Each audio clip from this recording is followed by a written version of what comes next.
Now, get ready for the hottest podcast coming out of Dallas, Texas, with Sean Fox, K Boogie, and Cowboys Nikki. Stars talking Cowboys. Let's go! Yo, here we go again, back up on the scene. Stars talking Cowboys, you know what I mean. The podcast, repping everything with silver and blue. Keeping it real, that's what they do. Let me tell you about the crew. Sean Fox, spitting facts. K Boogie's giving game. Nikki's got the stats, so of course she covers everything. It's showtime, so let's get to the biz. And that Stars talking Cowboys, yeah, you know what time it is. What's up? What's up with you? Oh man, you got it. Do you smell it in the air? Yes, sir. I sure do. Yeah, I'm trying to get the show out in a couple groups, man. So we can get some people to chop it up with. That's cool. Well, you know, the thing on this is it's a team effort. It's a team effort. We got Cowboys football coming up this Saturday, even though the starters aren't going to play. Well, most of them aren't going to play. It's still Cowboys football. But before I heard Cooks was going to play though. Cooks and Gallup. Okay. Well, Gallup need to play, but that's a different story. Yeah. All right. So before we get started here, welcome to Stars Talking Cowboys. I'm one of your hosts, OG Cowboys Fox. We got Mr. Cowboy Nation on the line. Yes, sir. Cowboys Nikki and K Boogie will be on a little bit later. So before we actually get started, we want to make what's up, Kelly? We want to make a special announcement. Mr. Cowboy Nation has so gracefully blessed us with his presence every Tuesday, and we'll join his show on Wednesday, except for when I have to referee some games. But we'll join. But we are officially named Stars Talking Cowboys, featuring Cowboys Nikki and the Blue Cup Boys. The Blue Cup Boys, yeah, buddy. We're not gonna tell you what's in our cups. We definitely not gonna tell you what's in our cups, but you know, even though this is a sports show and we generally talk about Cowboys football and other NFL news,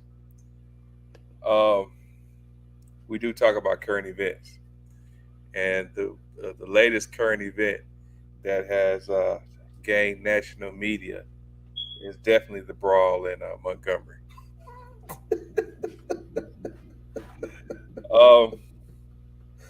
So we're going to try to put some professionalism to this topic, and then we might get a little, take it off to the left end.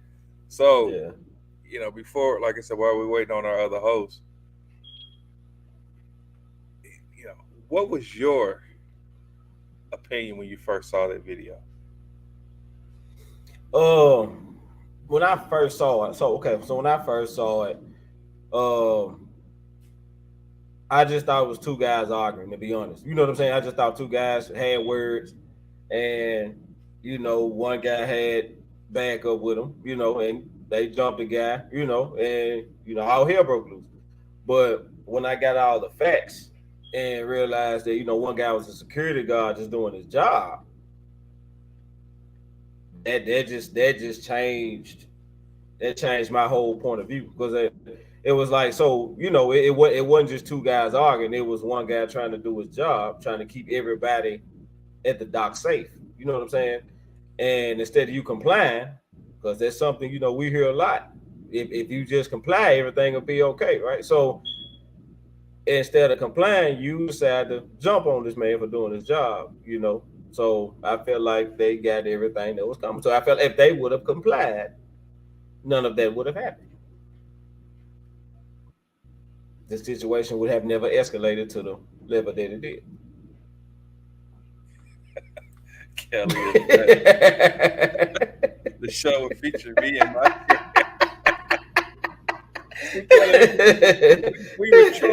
we was trying to keep it professional at the beginning of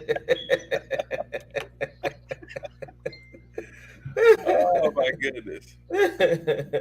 Who has graced us with their presence? I got this black cap on. Don't play with me tonight.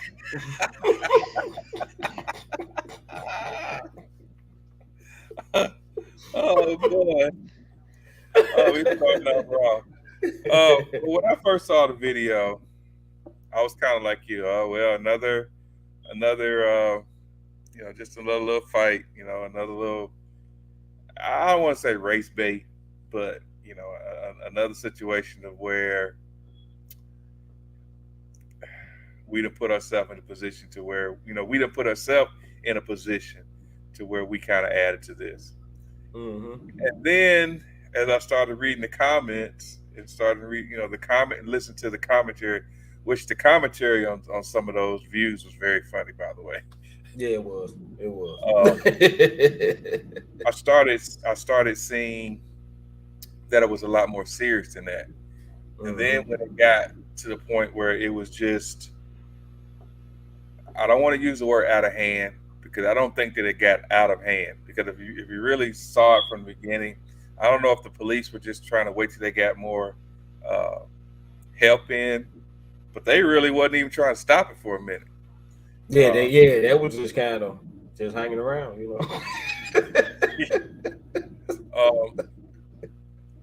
But and then I thought it was okay. This is just too drunk, too just somebody being drunk and acting silly. And then the video got a little bit more intense and a little bit more intense and a little bit more intense. And then after I really found all the facts, I was like, wow, it I hate to say it like that, but it takes something this drastic to show that people don't play. People ain't playing no more. Yeah, exactly. So. And thank God that's all happened was a fight, because that situation could have been a whole lot worse. It could have been a whole lot worse. Yeah. Definitely.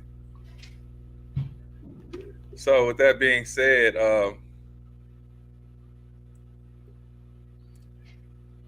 Nikki, how are you doing today? With your I'm black good. How's everybody doing? Pretty good. I will not complain. All right, so let's get to some Cowboys talk. So what have you guys seen in training camp? No, first of all, let me go back a step. Let me go back just a step. Individuals that are making big deal out of throwing interceptions in training camp. Oh my God. Please talk about that. Yeah, let's talk about that. First. I'm going first. Nikki, you want to go first? Or? Okay, cool. All right, so first of all, Dak threw 3 picks today. Okay, whatever. It's practice. First of all, it's practice. Second of all, Jimmy G threw 3 picks in one practice. If I'm not mistaken, either Jalen Hurts or Lamar Jackson did the exact same thing, threw multiple picks in the practice. Nobody said nothing. Threw 8. Huh? I think Lamar threw 8. Yeah, exactly. Like, yeah, it's been way rougher days than what Dak had today. Right? So, but all we wanted, all the media want to cover is that, right? So, and then on top of that, first of all, it's practice. Second of all, Dak Prescott is practicing against a defense that led the league in takeaways 2 straight seasons. Right? Trayvon Diggs got more picks in his time with the Cowboys than the Las Vegas Raiders got as a team. Trayvon by himself has more picks than the Raiders' whole team since he's been in the league. So yeah, he gonna get a couple. Like, it don't matter who the QB is, he gonna get a couple unless you just don't throw his way, period. Right? So what are we like? It's practice, right? And then you trying to see what you got in your receivers. I can guarantee you this: if we're in a real game Dak Prescott looks over. He got Simi Fioco lined up one-on-one with a top-tier corner. Dak is not going to even look that way. He's not going to even look that way. If there's a Simi Fioco lined up on the Jalen Ramsey or Darius Slade, Pat Surtain, you see what I'm saying? Somebody like that, Dak is not going to even look that way. Right, so I just, it's getting a little annoying, to be honest.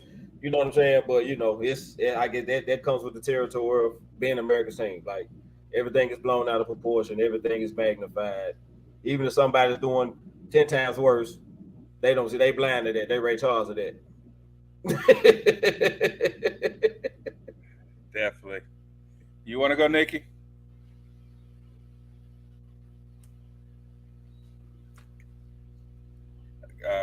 Your volume is out.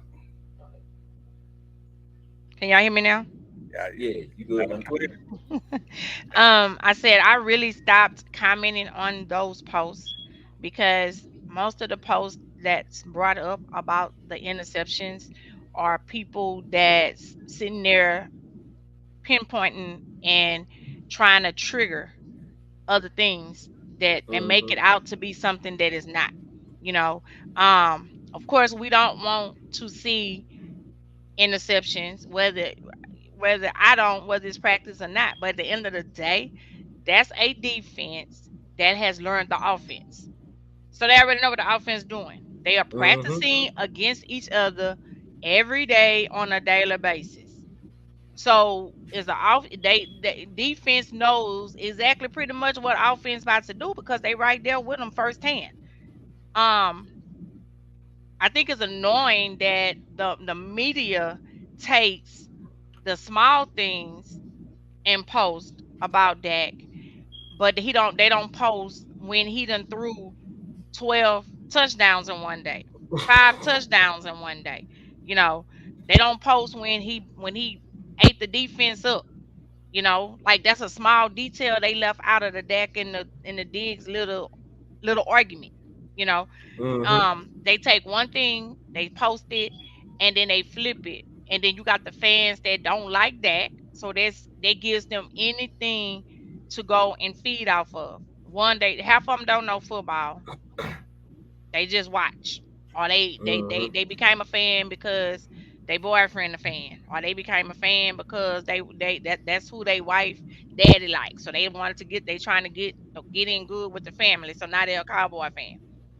you know so I mean, I stopped commenting on those posts. It's ridiculous to think that just because this is happening in practice, that this is what's gonna happen on the field. Yes, we saw Dak unrealistically throw the interceptions that he threw last season, but that's not Dak's IMO. I don't expect to see that in the game. I do believe in a real game, he's gonna be more careful with the ball now. I don't expect to see that. So I just wish that they would just get off the gas with it. Report the good things. Report the things like the rookies that's coming along, that's showing out in camp. That's possible can get some veterans gone. You know, report those things. Quit being so nitpicky and just always focus on that. And that's why I'm glad that he turned down Peyton Manning to do the quarterback show, because, like he said, I play for the Dallas Cowboys. I get enough attention. I don't need no attention on Netflix.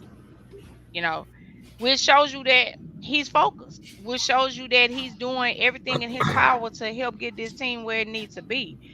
But it's a lot of pressure playing for the Dallas Cowboys. It's a lot of pressure. You know, yes, we America's team, but it's the fact of how Jerry does things. But even with Jerry interview today, I have to give him credit for how he spoke today. A lot of people might not like it and they might not agree with it, but you have to see things from both sides of the ball. And we'll get to that in a minute. But forcing interceptions with Dak, I'm not worried about it. The only time I'm gonna get worried about these interceptions if he come in the game and it repeatedly starts over and over again in the game. Then I'm gonna find myself being worried about it. But I'm not worrying about that in practice. Hey, I'm definitely not worried about it either. A lot of it's because, as you said earlier, Nikki, these guys have been practicing with each other going on 2 weeks now. You're seeing the same plays over and over and over and over and over again. That's why players look so forward to the next couple of days coming up, where you are actually playing up against another defense or another offense. You have another color lining up on the other side of it. What's up, Daryl? So you had another team that's lining up on the other side of the ball frame. So now you can truly see where you are as an offense or as a defense. Because, even though you install new plays at the beginning of the year and new this and new that, there's only so many plays that you can run. There's only, and if you want repetitions, you're going to do these plays over and over again. These are professionals. These are professional players who do film study, who have a high ego, who are very competitive. And that goes back to the little Dak Diggs situation last week. For those who have never played sports, that wasn't nothing compared to what that wasn't nothing. Yeah, that wasn't nothing. That really wasn't. That wasn't anything. Once you get on that football field, all bets are off. Teammates fight all the time. They fight. They cuss each other out. It's mind-boggling that people can take so little, a situation that's so little and blow it up to like it's World War IV, World War. It was bigger than what it is. So, the interceptions that are thrown in practice, that's what practice is for. Basketball players are, if Steph Curry, if he doesn't shoot 500 shots a day, I guarantee you he's not hitting 500 shots. So I don't worry about that. I don't worry about this kind of stuff. And a lot of interceptions that even Dak threw last year, I didn't worry about because most of them wasn't at the end of the game. And that's another thing they didn't point out. Like his second half, they just say interception.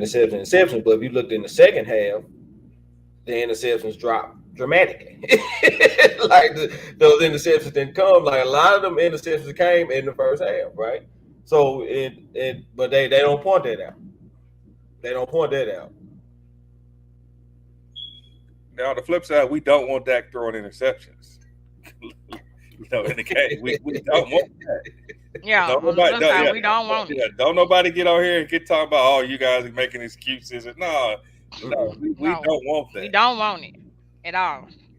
But why make a freaking big deal of it in training camp? You tell me a quarterback who hasn't thrown an interception in training camp, I'll show you a quarterback who's hurt and hasn't played during training camp, or who hasn't practiced doing.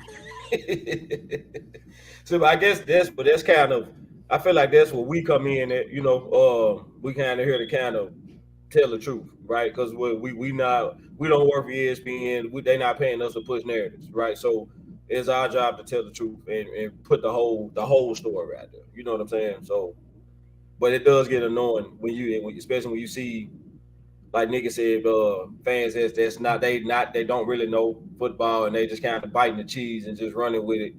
You know what I'm saying? It's like, dude, like the Dak and Trayvon situation.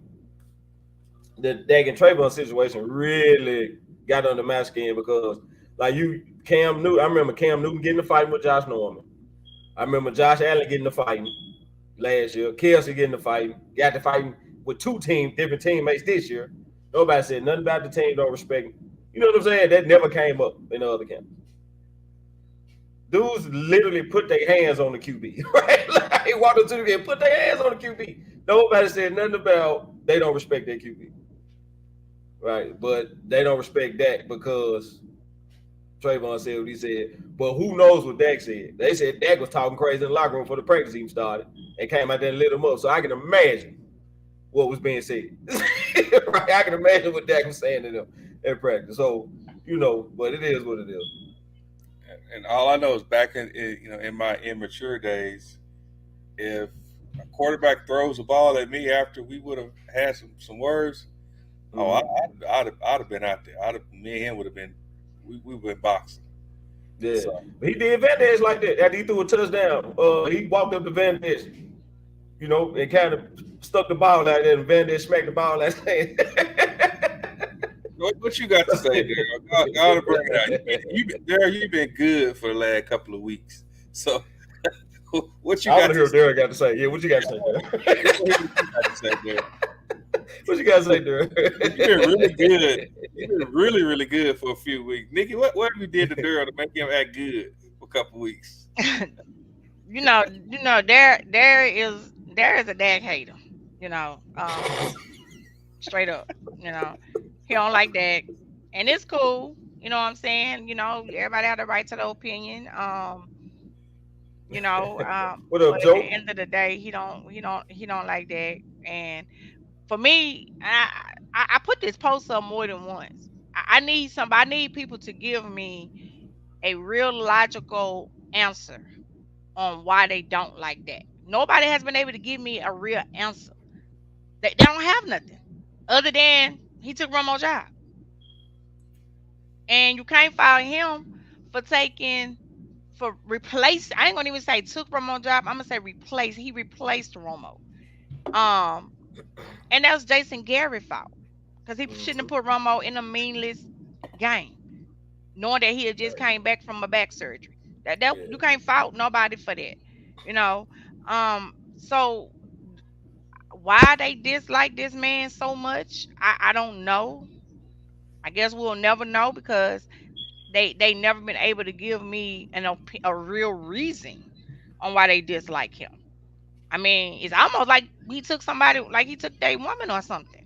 I don't know. I don't know. I don't understand the hate for this man. Like, it's ridiculous how much people hate this man. I mean, you hate we got people that hate the team, and then you got the fans that hate this man. Now, all the players that you could have on the team that you could dislike, you dislike this one. Why? Ain't nobody been able to give me that answer. Maybe I could get a logical answer from the guest tonight. Maybe somebody can from the guest tonight can give me a answer, because all the answers I get it don't make sense to me. And again, you have that right. It's your opinion, and you have the right to like who you like and like who you don't like. For me, it's a lot of players I don't like. Everybody know I can't stand Anthony Brown. But at the end of the day, if Anthony Brown was out there doing his job, and if he was doing what he's supposed to do to help this team win, I'm behind him. I wasn't for Cooper Rush. I'm not a Cooper Rush fan. But when he stepped in for Dak, I had no choice but to rally behind him, because we all got one common goal, and that's to win. Whoever, however, I don't give a damn if you go get somebody out the street to come in here and play. Just win the game. That's all I ask for. You know, and we're the only fan base that do that. We're the most powerful fan base, the most loyal fan base, but we are the only fan base that drag our quarterback and no matter what. He he win the game, he come back, he win a game. Oh, he didn't win that game. That's because such and such ran the ball and got to the 1 yard line, and then was such punched it in.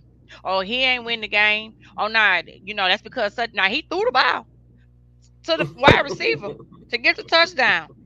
But the wide receiver, the one did all the work. Oh, it wasn't on him. It wasn't on Dak. It was because Lamb caught the ball and made it and shook the guy off and went into the end zone. Is he lose a game, he get it all. He win a game, he don't get no respect. I don't know what to say no more. I don't know what to say no more. It's like I'm to the point to where when his time is up, I will be. I'm almost to the point to where I'm like, I'll be glad when it's time up. So let's go back through the trans time of when we was trying to find a quarterback between Romo and Aikman before Romo, when we was in that stretch. Let's just go back to that. Let's just go back there. That's the point I'm at. And fans quick to holler replace him, but nobody can tell me who we're replacing him with. Who are you replacing him with? Who? Because if it was anybody out there that he could be replaced with, why the hell we still got Cooper Rush here? it's just it's ridiculous. It's ridiculous. So at this point, I just want to win games. All that extra stuff, it need to be put to the back burner. All that extra stuff. Rally behind the man. Let's win. Let's win. But most of them that say they don't like that, and when he do win a game, they the ones that be sitting in the corner. They don't want to say it out loud, but because they didn't talk so much trash about him, so they don't want to say it. But they be at the house saying, "All right, he did that. He won. He did that." But they ain't gonna tell the world it because they didn't say so much trash about him. But it is what it is. Same thing with Romo. Romo would turn the ball over in a heartbeat, but I never bashed him. I never bashed him because he was our quarterback. He was the man at center. And I get it. I get that the quarterback is the most important player on your team. I get that the quarterback supposed to control the team. I get that the quarterback is everything for the team. But at the same time, it's 11 men on that field at one time. Everybody got to do their job. Everybody. When Dak play bad, I give his ass the blues. Y'all know that. Y'all know I go off on them. I be like, that's okay, Dak. You ain't got nobody to blame but yourself on this one. I can't stand up for you on this one. But I'm not gonna but it don't matter what he do. He can never do nothing right to some fans. So I guess that's why he tuned everybody out. You gotta be. I guess that's why he just say, you know what? I just tune it out. You have to. But it's ridiculous though. I guess it'll happen. Tell him stop choking when it counts. Okay, Darryl Romo did the same thing. Romo choked numerous times when it count. Numerous times when it count. But it wasn't no reason to bash him because he's still our quarterback. He's still here. So I ain't gonna bash him. I'll never forget the playoff game. That shit still be in my mind in Seattle when Romo fumbled the damn snap. I'll never forget that. That was a chance to go to the Super Bowl. Mm-hmm. That was a chance to go. I'll never forget it. The 6 interceptions Romo threw in Buffalo Bills. Even though we came back and won the game, but he threw 6 in one game. Let's talk about Troy Aikman. Oh, let's go back to the 5 that he threw against the Broncos. The 5 he threw against the Broncos. Yeah. Let's go to the 5 he threw against the Colts. When we could have won that game. He threw one in the fourth quarter. I mean, it happens. No, we don't want to see it happen all the time, but it happens. It happens. I'm talking about it. I'm comparing all the quarterbacks. Since y'all want to keep bringing up what one quarterback done, what one quarterback do, let's talk about all of them. Let's go all the way back to Troy Aikman. All the way back. All the way back. When we was 1-15, I was still yelling, "Go Cowboys!" It didn't matter who it was. At center. And you know what's so bad about it? It's our own people. That's a good point. It's our own people. But anyway, carry on. Let's go to the next topic. Well, I got to get this point out here. So Aaron Rodgers went what? Preach, Joe. 13-3, then 12-4. Yeah, he went 2 years with the best record in the NFC, Mm-hmm. and lost in the first round. But he still, everybody still labels him as the future Hall of Famer. They've already put him in the Hall of Fame. Mm-hmm. So, I go back and I say, I say this. I'm a Cowboys fan first. I love my Cowboys. I'm a diehard Cowboy fan. I'm gonna support the players, and I'm a critic of the team last. One thing I would never do is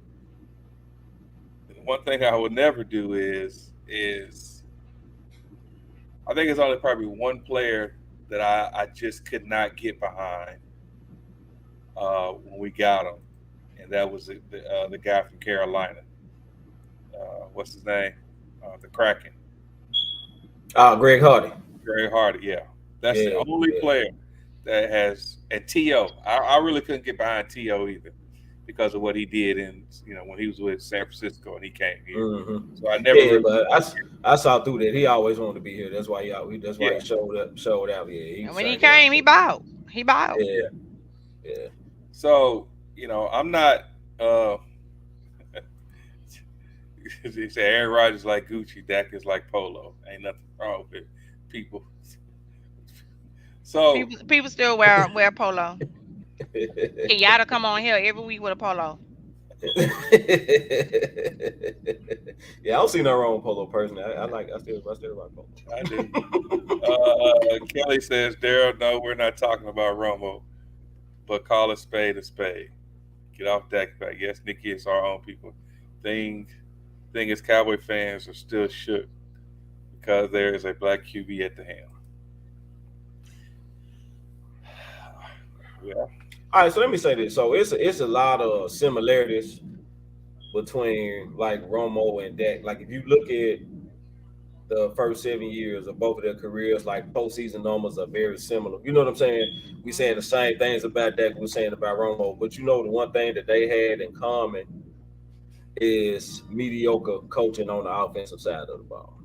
Jason Garrett was a borderline idiot as a head coach. Now he's as an offensive coordinator, he looked great. So I understand how he got the head coaching job. He looked awesome as offensive coordinator. But once he got the head coaching position, it was clear he was in over his head. You know what I'm saying? So, and it was to the point where Romo was just like, dude, I'm not running that play. like that's how bad it got between them two, right? So, and I love Kelly Moore. I love him. But, we could, and I think we'll see a difference. Like if you look at some of the player interviews, like Amari Cooper in the Philly game when he caught the slant and won the game, he said the play call, they called him to run a slant. And he was like, "Damn man, another slant." Right. So if Amari Cooper said, "Damn man, another slant," the DB know a slant coming, and he did. He sat on it the whole way. He knew the slant was coming the whole way. If you go back and watch the play, right? Amari just stayed with the ball, caught it, and we just had the better. Our receiver was better than the DB, but coaching wise, they knew what was coming, right? So, and that's one thing, I feel like that's the common denominator between Romo and Dak. Both of them, I feel like both of them had subpar coaching on the offensive side of the ball. That's what I'm hoping Schottenheimer will make a difference this year. Mike McCarthy and Schottenheimer probably gonna be the best thing we've had on offense in a long time, as far as from a coaching standpoint.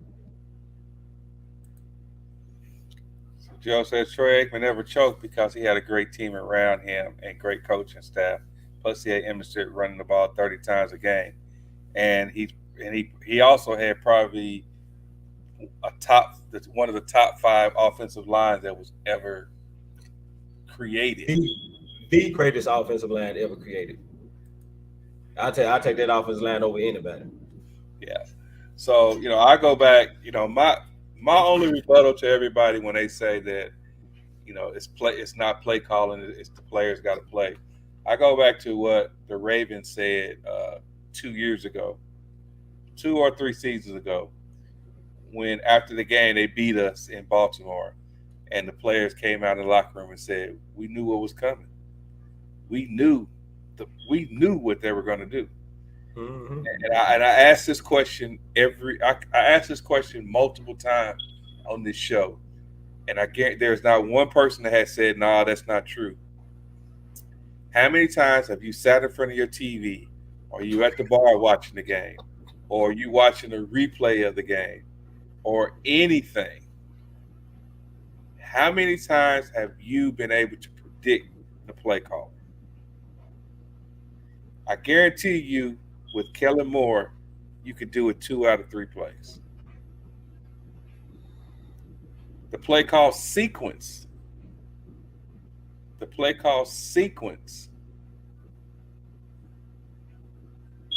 Play extra pass on first down. We in second and long. We run a little draw play, not a draw play. We run a little off tackle play on second down. Now you're on third and long. Now you're behind the sticks. So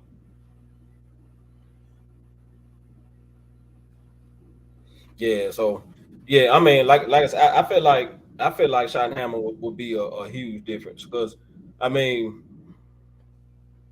like, just like I said, like Amari Cooper, we just in that instance, we just had a better receiver than that corner. But if there was a top flight corner, knowing the slant was coming, that's a pick six. You know what I'm saying? So and it ain't and of course they gonna say, well, Dak threw a pick six, but what about the like we in San Francisco us getting put out the last 2 years?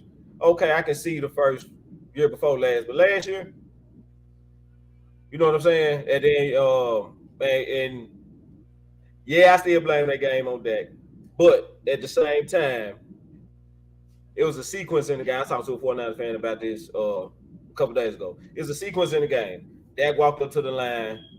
He saw the defense.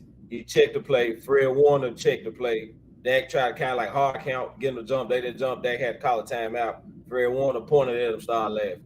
Right. So they knew, like they know what's coming. And as a quarterback, if you know it's gonna mess with your head. If you know these people are a step ahead of you. You know what I'm saying? So that's gonna mess with your head, man. You know, and yeah, it was people open, but I don't know. I felt like a change needed to be made. Kellen Moore may be great in LA, right? But we need somebody else for that. But he has that type of quarterback and with the Chargers. He has that type of quarterback that he can call all those pass plays for. That's the type of quarterback he have over there. So and you know, I feel like Kellen Moore called bad games sometimes. I don't think Kellen Moore is a bad OC. I just feel like Kellen Moore didn't know he wasn't. It was adjustments for me. It was always adjustments for me. So let's keep it real with the Chargers though. If it wasn't for Eckler, that quarterback wouldn't be who he is. Mm-hmm. He was obviously the leading rusher on the squad, but he was also top 2 or 3 in receiving on that squad. Yeah, he was. He had a lot of dump passes. There were a lot of dump passes to Eckler. So let's not act like that kid was just slanging it all the way out down the field all the time. Mm-hmm. Yeah, there was a lot of there are a lot of dump passes to Eckler. Let's see here. I gotta get some of these comments in here. I agree with Brian. Hey, I agree with that. I don't think we come back, Brian. I think we run them out their building if Pollard don't get hurt. I think we run them out their own field. Sam Darnold said the exact same thing. We lost to the Jets at MetLife on October 2019, giving them their first win. He said he knew our plays on both sides of the ball, saying our book was repetitive and readable. I mean, I was just listening to ESPN the other day at work. Hoping none of my bosses is watching. But they were talking about which we were the number one topic of Sports Center. One of the things that they said was they obviously there's questioning Mike McCarthy calling plays. But one of the things that not one, not two, but all three of the commentators did agree on was maybe Mike McCarthy would bring some flavor to the offense, because the offense, as dynamic as it was still at crunch time, it was still very vanilla. We get all excited when we saw the reverses and all the trick plays and so forth and so on. Mm-hmm. Then we just kept running them till people caught up with it. Mm-hmm. So Drew says, I'm a Cowboys fan. I'm tired of fans blaming my players. That performance is good during the game, but nothing will never happen to the current QB. You know what? Some of these, Drew. So you can address him, but find another team. Just find another team. Simple as that. Just find another team that has the quarterback you want, has the organization you want, Run it like you want it ran, and do all the perfect things that you want done. Just find another team. It's simple. And don't come back when we win. Stay over So, there. so even on that point, what a lot of people don't understand is that coaching matters. Clearly, there's folks that ain't never played that don't understand that. I Coaching, understand. It does. coaches definitely matter. So, as good as Tampa Bay was when Tony Dungy left and went to Indianapolis, and they brought John Gruden in, it took John Gruden to get them to the Super Bowl. It took Tony Dungy to take the great Peyton Manning and his team, as good as those teams were that were battling the Patriots back in the day. It took a different coach to come in to get them to the Super Bowl. Sometimes coaching does matter. Patrick Mahomes is an anomaly, but it still took a great coach in Andy Reid to bring out the best in that QB, to bring out the best in him. Mm-hmm. So I'm not sitting up here saying that we're blaming the OC. I'm blaming coaching in general. The offense, the offense took off when we got rid of Jason Garrett. Why? Because the offense was so vanilla. Teams caught up with Kellen Moore, but not only by what he's done in the NFL, but they would go back and watch his games at Boise State and got some of that stuff from. So there comes a time where coaching outgrows itself. Look at the Shanahans. There are great offensive minded coaches. Cal Shanahan and all the Shanahans, they great offensive minded, but they didn't win the Super Bowl every year. Yeah. So I want to give like I do every year. I want to watch game 1 all the way to game 17, and then watch the playoffs and see what we can do. Mm-hmm. So what if I told you that Mahomes couldn't read defense in his first couple of years? What if I told you that? So They're not gonna believe it. Like it's an episode he was on LeBron. LeBron had the talk show The Shop where they sitting in the barber shop talking. He had Mahomes on it, and he was like, I think he was like in year 2. He was like, I'm just really starting to learn how to read defense. And he lit it up his first year starting. Remember, right? He couldn't read the defense. He was like, hey, that guy open. Like it is literally he was just running. Andy Reid called the play. Hey, that guy open, and he was throwing the ball. Like he's immensely talented, right? He can make every throw imaginable, but like far as him walking up and knowing what the defense, the first couple years he couldn't do that.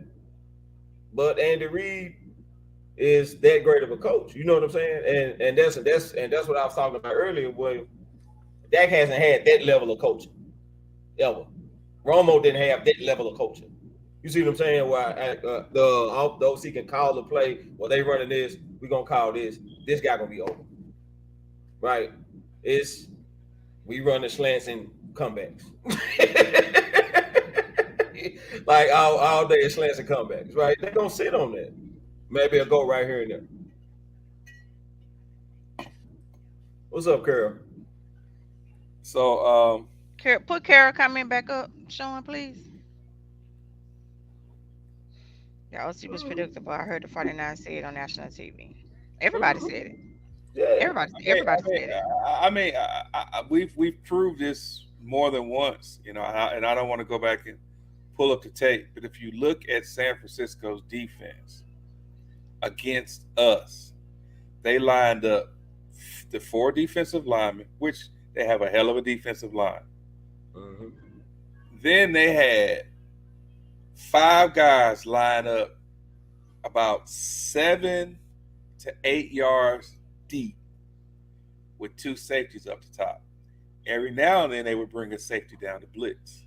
They rarely blitz their linebackers. But if you go back and look, and I want anybody on here who because before I speak about anything, I try to investigate and I try to do, my due diligence. But go back and look at that 49ers game and tell me what type of defense they played against us. And you tell me they didn't know where our plays are coming from.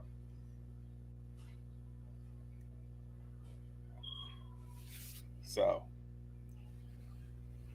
let's see here.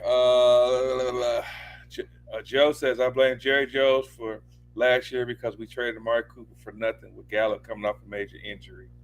We just seeded them. They made a difference in the 49ers. The 49ers lost. We should have kept Cooper. It probably would have made a difference against San Francisco. Preach, Joe. Yeah, we missed Amari Cooper big time in that playoff game. So Corey says, I understand both sides. Dak does need to step it up, something that we all say. But Drew, what about the 8 INTs that were tipped and not Dak's fault? Take 5 of those away, and he has great stats. Of the 8 interceptions, 4 were hit into the receiver's numbers and popped out. Shit. I'm gonna take my mic. I'm gonna take my mic. They all Dak fault. All of them. I'm gonna take my mic off of my stand here and just drop it off that comment right there. Thank you, Corey. Yeah. Now I would say this. The Jacksonville game, boy, I was lighting Dak up. Dak, you throw it. I was lighting Dak up. Then I saw the replay.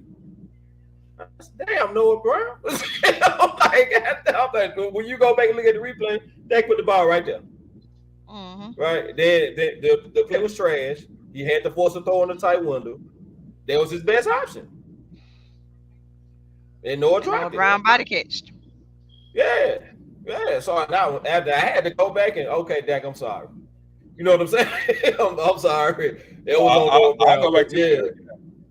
I'll go back to the Green Bay game. I was going off about how the hell we throwing a pick in the end zone and so forth and so on.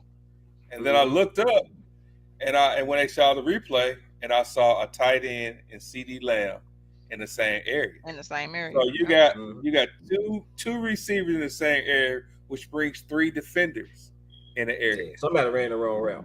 You got 2 dudes in the same area. Somebody ran the wrong route. Yeah. So Drew, you're saying that we're not blaming Dak. Dak has some blame in it. Let's get that out the way. Dak has some blame in it. But it's not all Dak's fault.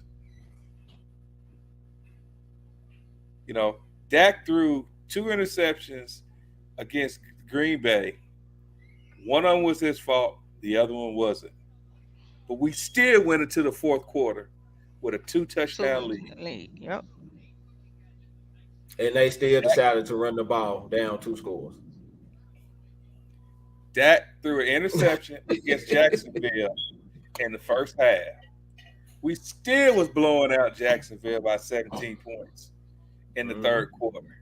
Mm-hmm. And Jacksonville decided to run the ball even though they were down like this bad, dude. Thus why I think that we did what we did in the draft and picked up Big Boy. Yeah. Who says that, he really didn't like football. He just liked to hit people. Mm-hmm. And that's a mentality that I loved when he said that. Yeah, I like that. So Corey says we should see if all this was Dak's fault this season. Right. A lot was on Kellen. But again, so many wrong routes and overdone trick plays. And Corey just got on here not too long ago. So and that's what I said. I said this year is the tell all tell. Yeah, definitely. And you don't have Kellen Moore anymore. And now it's all on Dak and Mike McCarthy now. Point blank period. Mm-hmm. It's on them too. They're the ones that's gonna have to be the ones that have to show and tell. Period. Simple as that. So for me, this is the year that's gonna leverage it all out. If it's Dak, then we don't expect to see him get no extension. Don't expect to see it. I expect him to get an extension anyway. But he may still get it because they have to lower his cap number in order to pay Lamb and um, Parsons. They have to lower their cap number, you know. Well, the So cap's gonna go up. We know with these new TV deals that's TV coming up. deals, yeah, Yeah. but Yeah, you can Yeah, expect but that Michael Parsons extension gonna be be expensive. big. Yeah, Yeah, it's gonna be very expensive.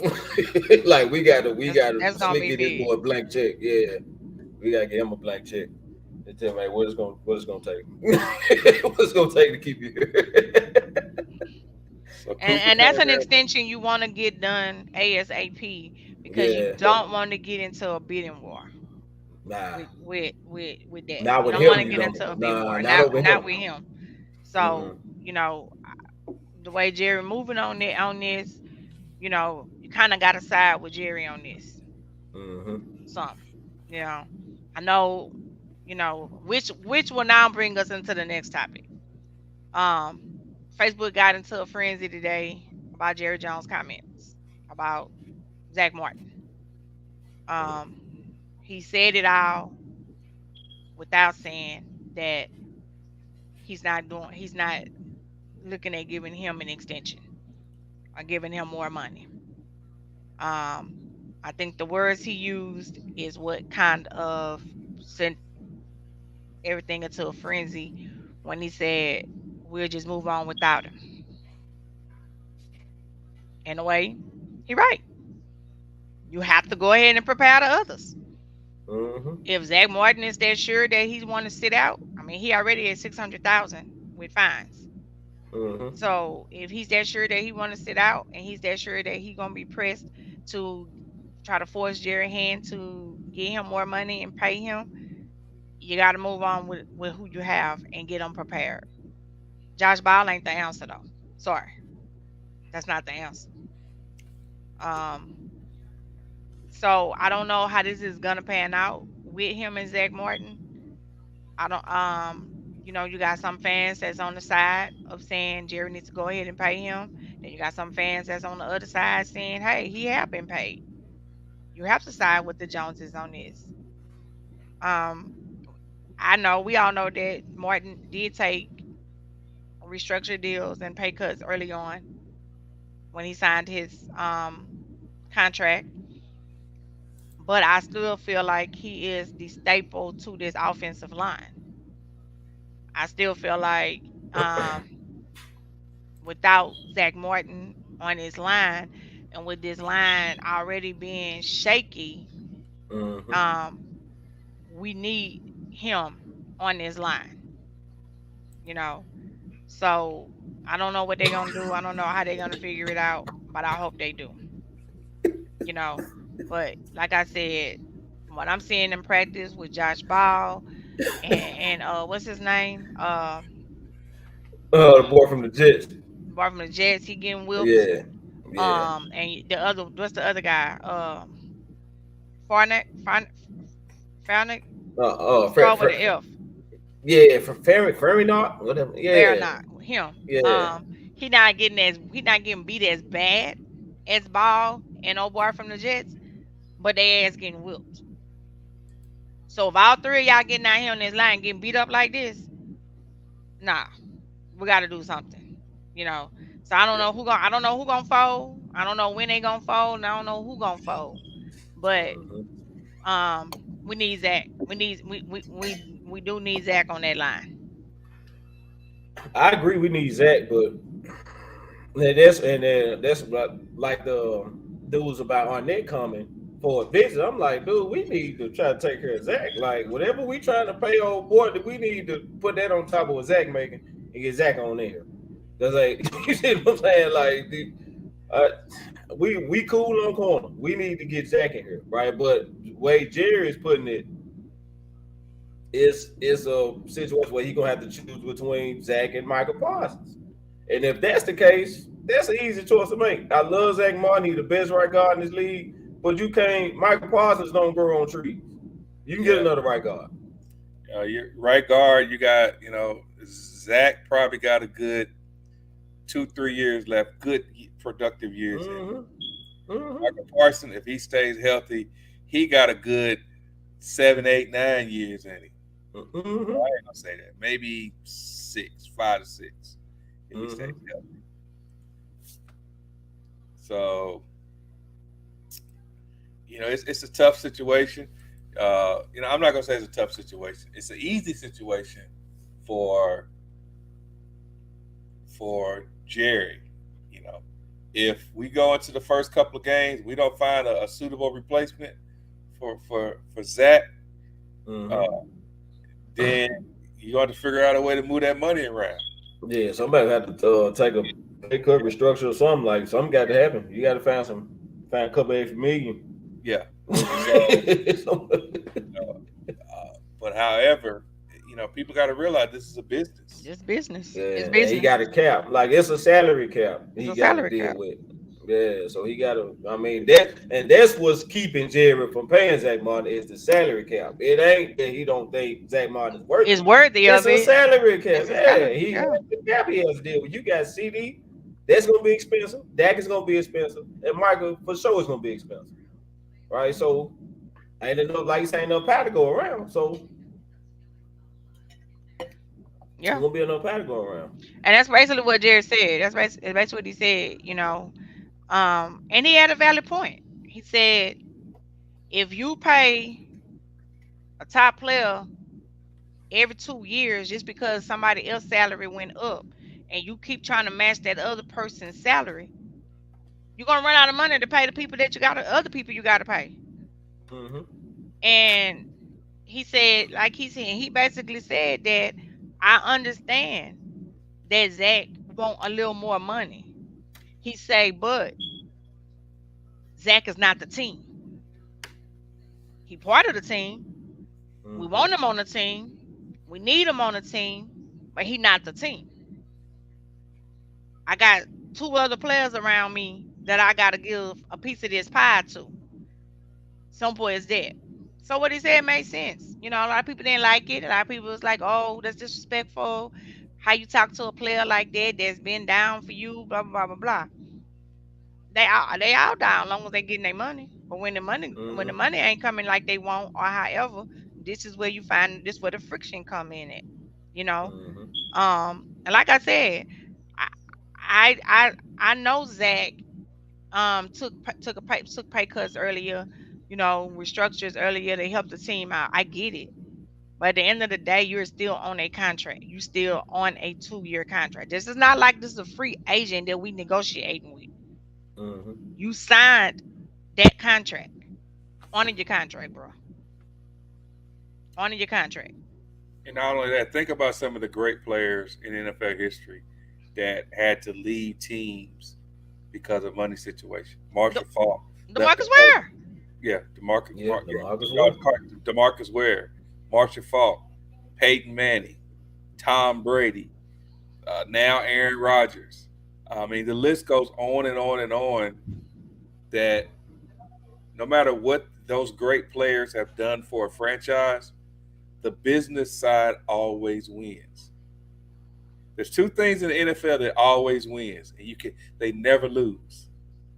That's time and money. A player gets too old, a player outplays is not playing up to his contract. What do? No matter how great they were, they cut them. Salary cap comes around. Like, look at the Rams. The Rams went all in 2 years ago to win that Super Bowl. What did they look like last year? The Buccaneers went all in to win their Super Bowl. What did they look like last year? What they gonna look like this year? So, and that's a great point. The Colts knew they had a chance to get luck, so Manning was gone. So, are there any great quarterbacks in the draft right now that are coming out? And I'm not just let's take Dak out. Are there any great guards in the draft? that's coming out that could equal up to Zach Martin's abilities. You know, so that's all we're saying. So somebody, Chris says salary cap can be manipulated. That's no excuse for them not to be paying this man. Nobody is saying not to pay Zach. Nobody on this panel has said that Zach doesn't deserve to be paid. What I think what we are saying, and you guys can tell me if I'm wrong or not. What we're saying is if Jerry and Steven are saying we have to pay Zach or we have to pay Parsons, we're going to choose Parsons. Is that where everybody's kind of getting what Jerry and them are saying? Yeah, Right. that's what I took from it. That's Yeah. exactly what he said. That's what he said. He ain't trying to say. Yeah. That's what he said. He specifically said Parsons. He ain't trying to say. Look, I'm trying to be diplomatic here. Shit, ain't no way around it. That's what he said. We got to pay Parsons. He didn't even say Yeah. Lamb. Nah, he ain't really bring Lamb He up. ain't even say we got to pay Lamb. He said we Yeah. got to pay Parsons. So, with him saying it the way he said it, lets you know. And you know what? It don't even let us know, but it lets Parson know in advance that this team is invested in him. Mm-hmm. The reason why I So feel like give me a hot second here, Nikki. We gotta take a quick commercial break. no, we don't. Oh, you know what? You're right. I'm sorry. That's why the show is named Feature Cowboys, Nikki, and the Blue Cup Boys. No, we don't have to take a commercial break anymore. Um, after we got picked up to do the extra hour, so I'm not do Congratulations. that hour anymore. Give Congratulations to yourself us. give yourself a round of applause. But I forgot my train of thought. Oh, I was saying that lets Parson know that the team is invested in him, and it makes him want to go out there and play even harder and stand up. That's why he going so hard, like he going in practice. That's why he being so vocal, because at this point, Jerry done basically let you know that you ain't going nowhere. He didn't sent out a signal to the teams. Don't even think about trying to come this way with Michael Parsons, because I'm gonna lock him up, and that's what it is, you know. Mm-hmm. So, like I said, he didn't even so much say nothing about Lamb yet, even though he did hint. You know, he was like, "I got two players I gotta pay," but he said, "But Mm-hmm. I gotta pay Parsons." Well, So, it's really only been two people that Jerry has said in the last few years that we got to keep. That's Dan Quinn and Michael Parsons. Yeah, I mean, can you blame him? like, like that's our shot. Like that's Mike. The tear that Michael Parsons is about to go on this year. That's what's gonna give us a real chance to make a deep run in the play. I think dude is about to be LT reincarnated for real. I know they've been making a lot of comparisons, but I think we gonna see it this year. I think we're gonna see it. So, can I ask you guys a question? And I want to see what you guys think of that. Besides the Zach Martin situation, has Jerry been a little bit quiet this offseason? You know what? Because normally he got something to say that's gonna ruffle a lot of feathers, make headlines. He did fire some shots at the NFCs. He told me, they need to get ready because we want smoke and we coming. yeah, He he did did say say that. I was like, "Oh boy, I said, oh boy, he on his drinking day." But then I was like, "Hey, you gotta have confidence in your team. You know, you showing confidence in your team is gonna have them have confidence in themselves." So I Yeah. get it. You know, I was like, "Okay, Jerry, you talking too much." But then, hey, all the other coaches talking, all the other coaches saying shit. Why we the only ones that got to shut up? You know. Mhm. And I will say, I do feel like Michael Parsons do talk a little bit too much sometime on social media. I think sometimes he can lay low, but it's like sometimes it's like, okay, I look at other comments from other teams and other players, how they coming and they directing comments to our players. So why we gotta shut up? Why? Yeah. I mean, we don't have to. Cowboys fans are not going to shut up anyway. You know, whether we want us to or not. You know, and it's in a good way or a bad way. Um, but like I said, I was just really shocked. You know, like I said, I'm taking away the Zach Martin stuff. Usually, Jerry is on with Stephen A. Smith, and NFL Network got Jerry in front of their cameras 2 or 3 times a week, and I haven't seen any of that this offseason. Let me shut up because the offseason is still not completely over with. I might be talking Jerry up. He'll get up in the morning. He'll get up in the morning and say something way off the line, and we be like, "I'll be damn." All right. So injuries. We were talking about injuries in camp. What's the latest on some of the injuries around it, Nikki, that you heard of? Only ones I heard was Mozzie, with his knee, but he had an MRI, came back negative. Malik Davis was pushed into the back of Tyler leg, but he finished drills. But then after that, he kind of limped off. But they said later on that he was gonna be okay. That's the only two biggest injuries that I heard today. But they both checked out that they should be okay. And that's one reason why I have no problem with most of our offense not playing in preseason. I think they get enough reps in training camp, and they also get enough. They'll get enough reps against. Aren't they practicing against Jacksonville? Who are they practicing against coming up? Usually I would know by now, and I haven't heard. No, I'm talking about who we playing, sir? No, I know we're playing Jacksonville. Yeah, okay. I haven't seen a practice. Yeah, I haven't seen a when they practice. do joint practices, we're not doing any joint practices coming up. I haven't heard of any joint practice yet. And I think if they was doing one, we would know by now. I haven't heard of any. But Doug Peterson said he's gonna play his starters. He said he might do it for a series or two, But he gonna play them. He's gonna play his. He gonna play them. Yep. Let's see here. Corey said Micah the other day injured his shoulder punching at the ball, scared me. Yeah. It's training camp. They're on natural grass. A lot of times they're not on a actual field. It's.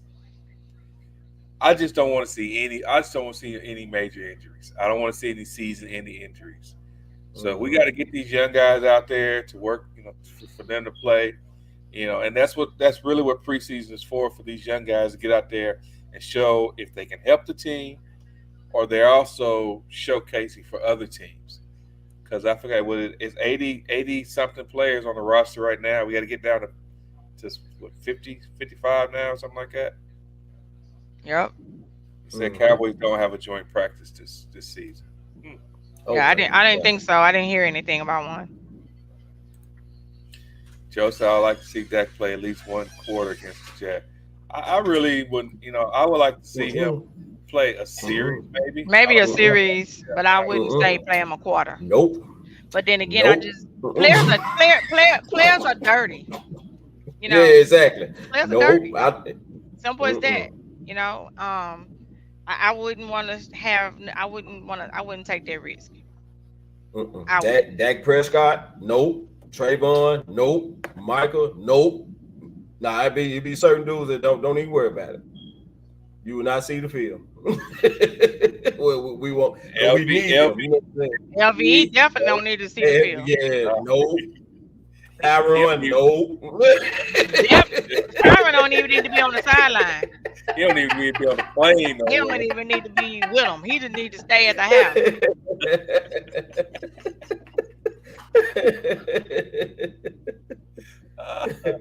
Joe said, "Put Tyrone in some bubble wrap, man." What? Right. Put him in some bubble wrap until September. Till November. Then let him play. Oh my goodness. But before we go any further, I want to give a shout out. I want to make sure that we keep Kenyatta and his family in our prayers. Yeah. His mom is not doing well, so let's make sure we keep him in our prayers also. Okay, so uh, what's our next topic, Nikki?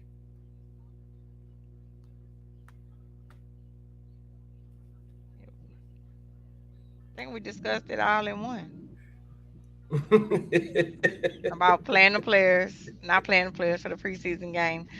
We discussed that topic all in one. So I don't know what you have, Mr. Cowboy Nation. um, I'm cool, man. I'm cool. I'm excited that we're gonna be actually playing. Um, I'm curious to see what this running back room gonna look like. What this running back gonna look like. What this O line gonna look like. And like, I know we was talking about Zach Martin earlier, right? So Zach Martin has a chance to, make him some money because his O line look like trash. The O line look like trash. You gonna get a phone call.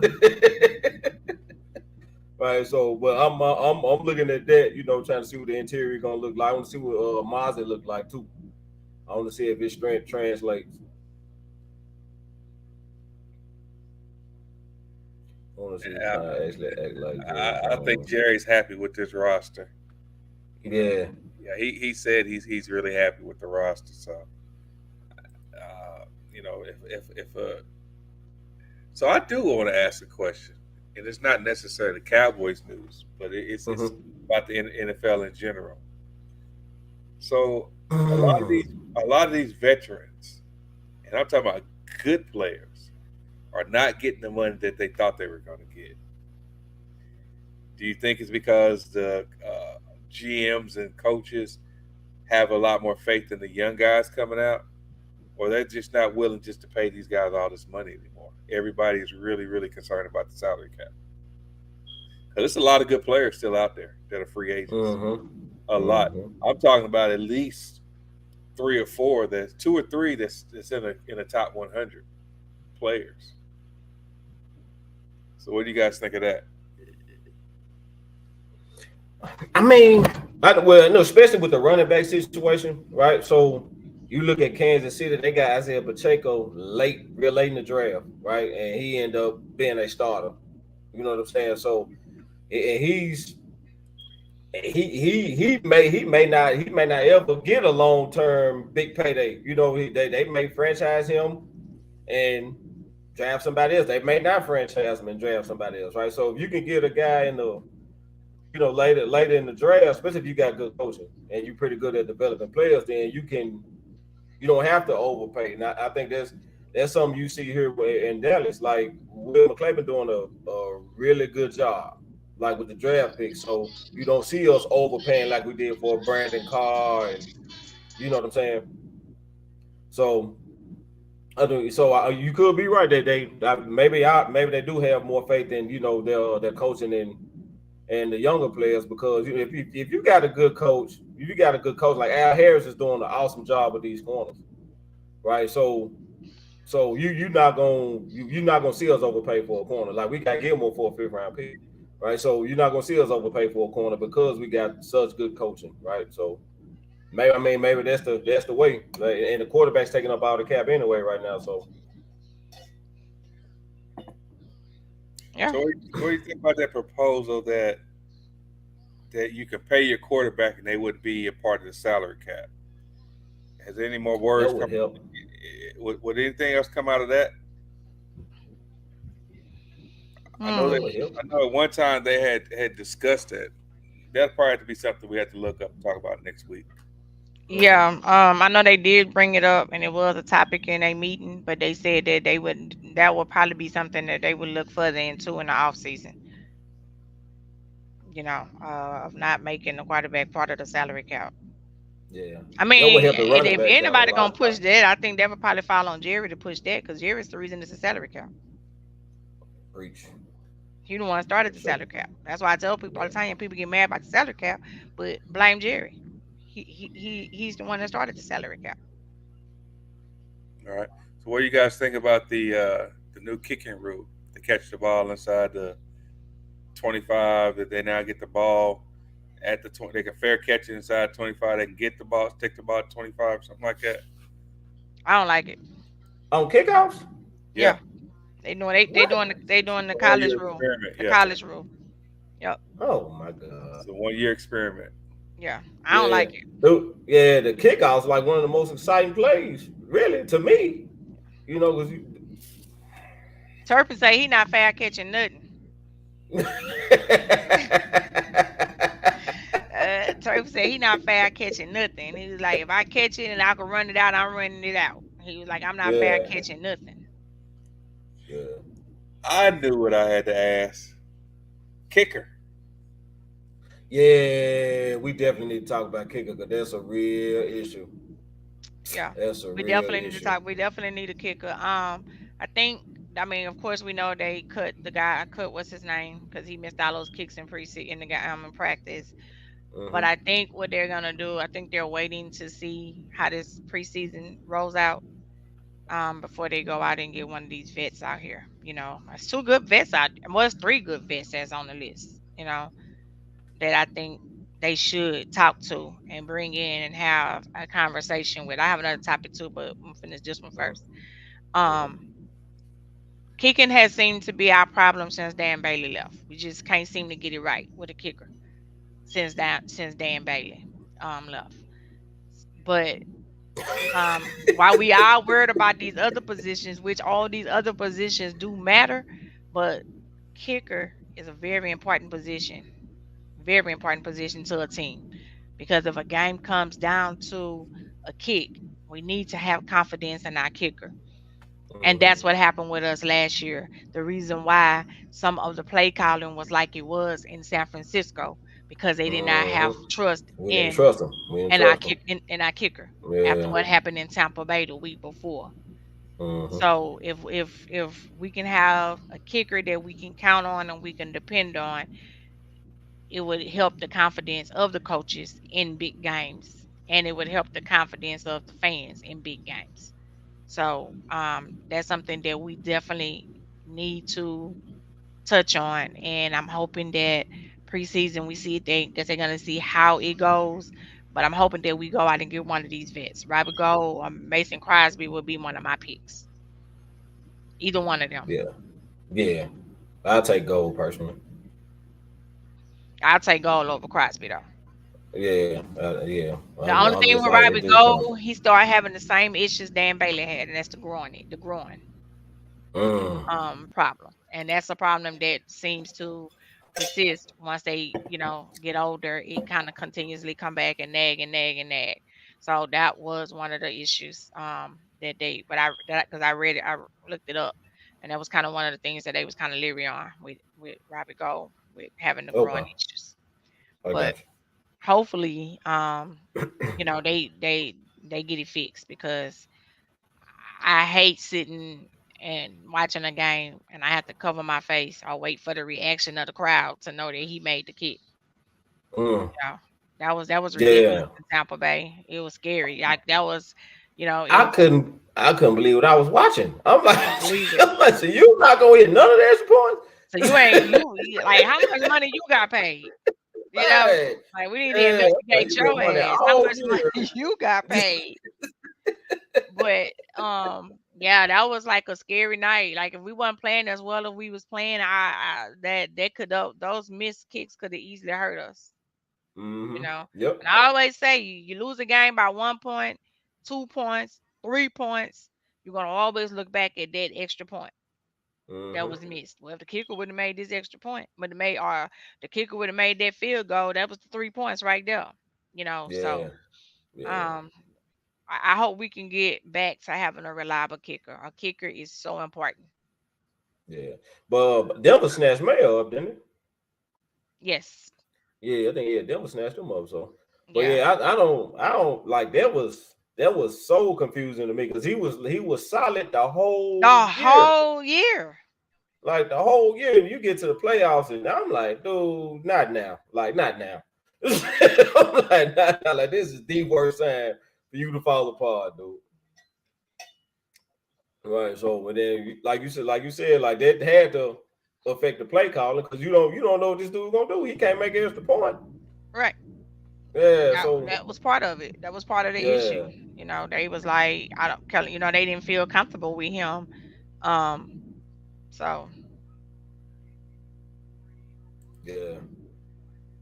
So, man, my thing was so how did old boy miss 4 kicks and made it through the pass? If you missed that first 33-yarder, I've been like, I've been probably gave the shout out. But when you missed that second one, yeah, we appreciate your time. It's been about time for to go. Look, I've seen all I need to see. We appreciate your time. Good luck. Good luck finding a job. Chris said you can't make extra points. You're not on my practice squad.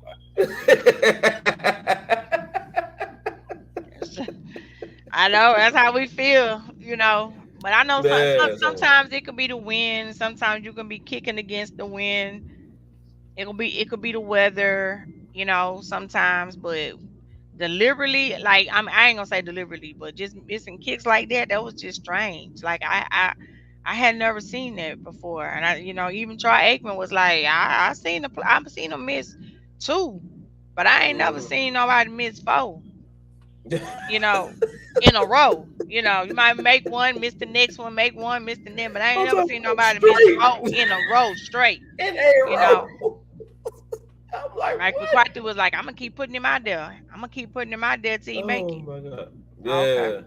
But I think if we wasn't up so much in the game as we was, I think he would have did something different if we wasn't up so much, in that game. So you got one job as a kicker. One job. You ain't like do they even get a playbook? Like do they even get a playbook? They have a special teams playbook, but check this out. They not out there doing all their running. They not doing all them sprints and all this kind of stuff. Them and the punter is off to the side on the practice field, and all they're doing is kicking the ball. And this is what I don't understand, like especially with us, what we got at our practice field, right?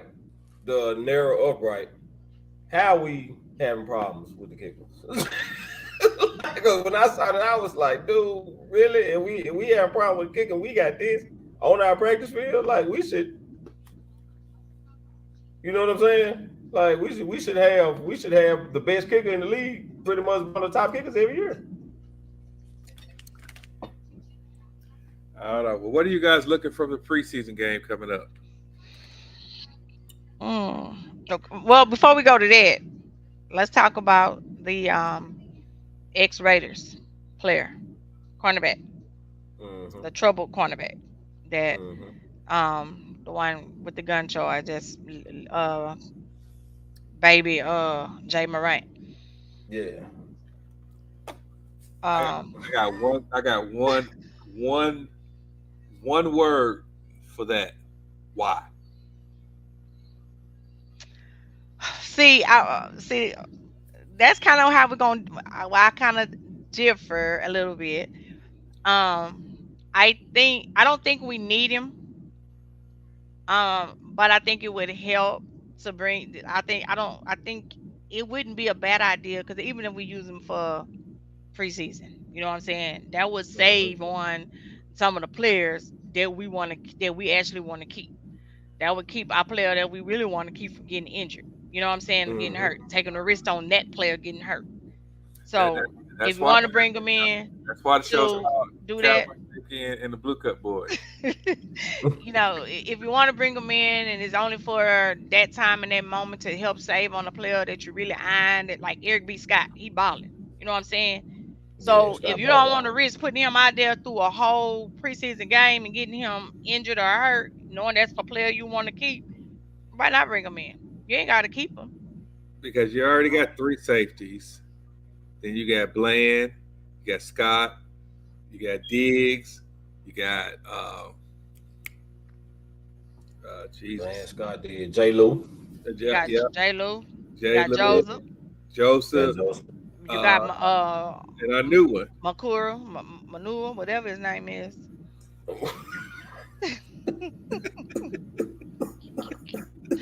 I done butchered his little name. So that's, The boy that start out with an M. yeah. So that's why I'm saying why. That's why I just said why. I talking about you talking about McCormick, Israel, is it? Yeah. Yeah, McCormick, yeah. I'm gonna just call the boy by his first name. I can't even say his last name. I'm gonna just say Israel. You sure you ain't got no blue cup over there? Brian, you're right. We got Nashawn. Yeah. And we got the Forgot about cornerback. Nashawn. And we Yeah. got Brooks. We got the cornerback Brooks that we got. So let me go back to the question I had. I know that I gave you credit for the, he might want to come in and help say to people why. Because we Yeah, we are a named rehabilitation team. We named 10. We probably named eight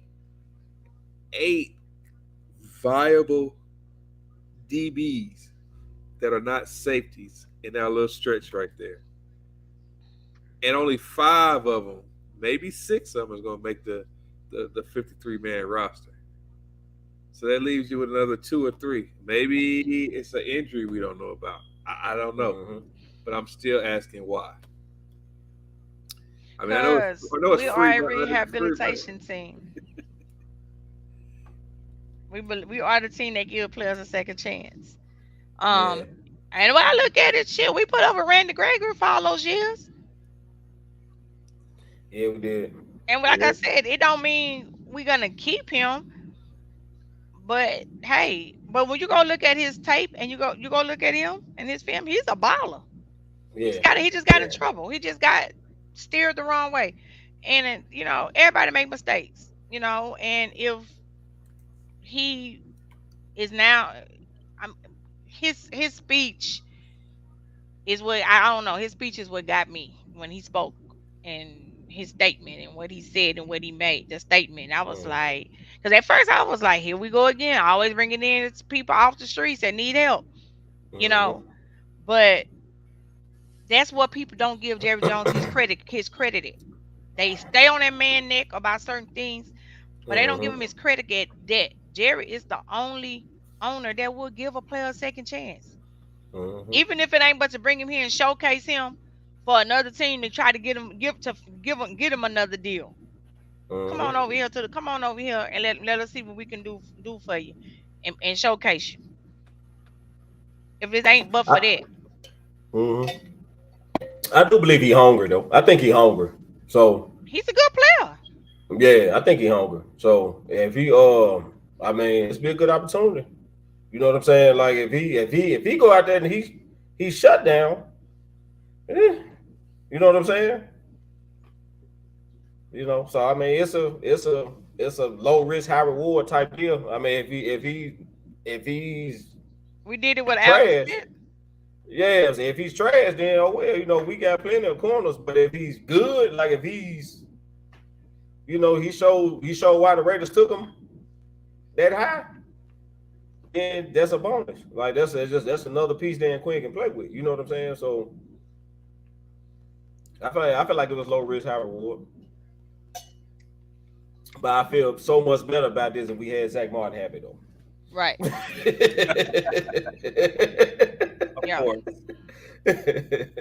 Of course. I mean, I figure they're going to find a way to take care of this situation. Yeah, I have no doubt about that. All right, now what was your question you were going into? Oh, about the playoff. I mean, I'm already past the season. About the preseason game, what we looking for?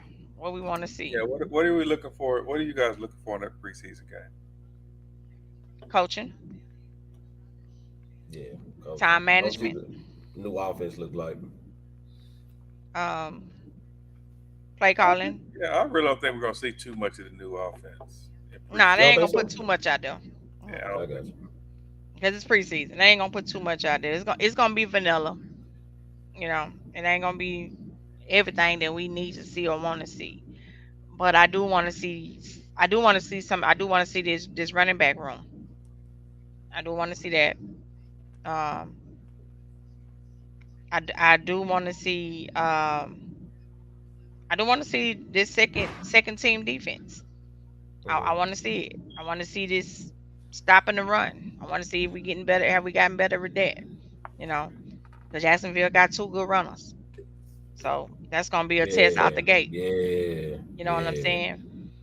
Um, If we went 0-3 in preseason, would you be disappointed? nope. The Mm-mm. last time we went Not at 0 and all. 3 in preseason, we went 11 and 0 for the first half of the season. Yeah. Every time we lose our preseason games, we have a great season. Every Mm-hmm. time. Well, I think since they've taken that fourth game away, that fourth preseason game away, and this, we don't get to see the starters playing for half, I don't get excited about preseason games. I just get excited that the Cowboys are playing, Right. but I don't get excited for the game. And generally our games are on so dang on late. I'll be hoping I make it to the second half.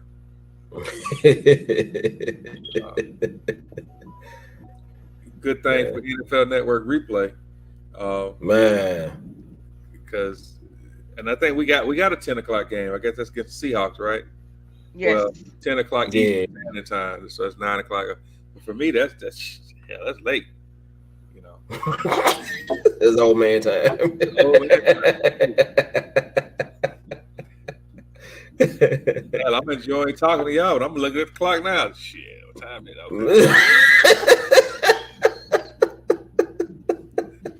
And this cup ain't helping.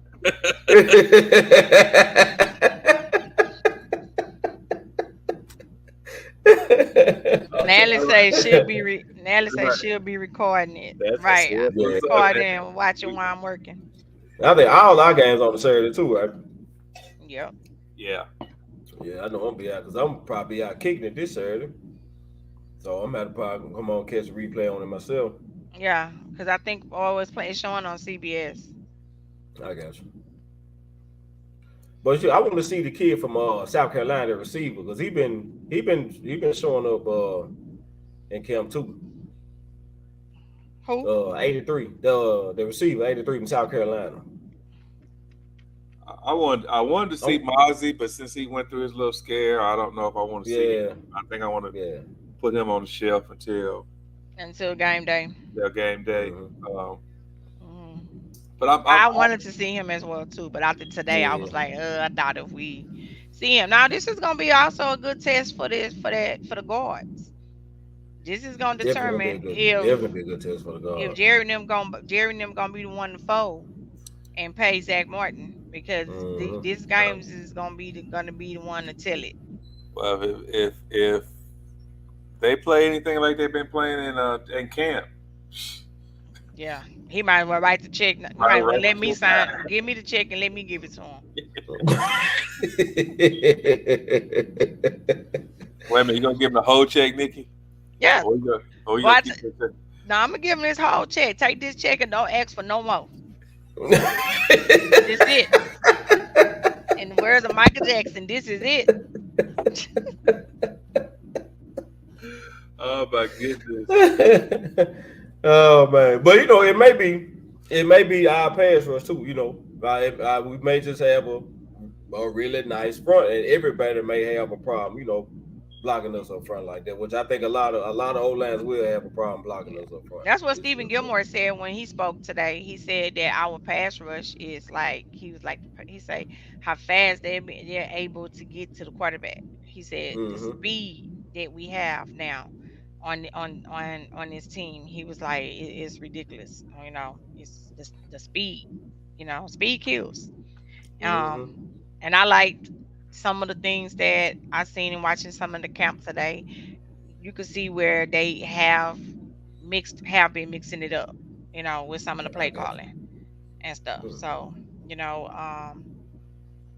they got Turpin involved as a wide receiver, which is something that we had been screaming for. Yeah, exactly. He got speed. Put him in there as a wide receiver at some point. They finally getting a chance to see Shoemaker. And he caught a touchdown the other day in practice, and didn't kind of getting to see he? him play him and his big body. You know, I like that other tight end too. I like him as well. McEwen or Ferguson? No, McCurran. I like Yeah, him. I I like him always as like well. McEwen. I feel like he never got a real shot. Yeah, I But like him as he well. got some wheels. Yeah, he got speed. Yeah, he So, got some wheels on him. so yeah, it's a lot. You know, it's a lot. It's a lot. You know, it's a lot we looking for. And to be honest, I don't think we're gonna get everything we want out of the preseason games because we're not gonna be seeing the major players. You know, the main cast. So it's a lot that we want. So we want, but we're not gonna get it all through preseason. But at least we'll know we might have some solid backups. Mm-hmm. You know, so Yeah, that's what I really watched the preseason game for the depth. I'm trying to see what kind of depth we're gonna have. Yeah, just in case somebody go down, because like it's the NFL's injuries are gonna happen. It's not a matter if, it's a matter of when. You know what I'm saying? So I that's the main thing I watched it to see what kind of depth we're gonna have. What we need to go try to get a veteran that because that preseason game will let you know. That 4th, 5th corner, a little suspect. You know what I'm saying? He get ate up out there, so we probably need to. So that's what I'll be trying. We trying to see where our holes at on the second and third team. Deuce Vaughn, show ain't lying, Brian. I want to see what Deuce Vaughn translate to as well. yeah, I definitely want to see Deuce Vaughn because a lot of people feel like he too small, you know, and they didn't feel like he was gonna make the team. But they say he been showing out and he been showing out in practice. All the clips I see, of course, his practice, of course, is his practice and everything. But I think he's gonna be all right. Mike McCarthy was a little upset the other day, and he kind of pulled Michael Parsons to the side, and asked him to stop hitting that. You know, stop hitting him.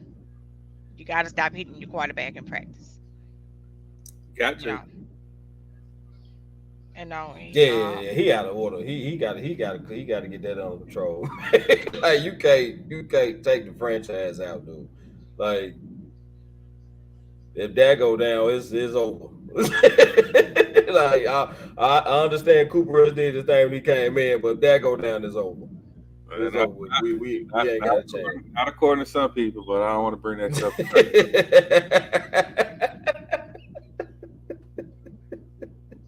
I'm sorry, I had to get that in there.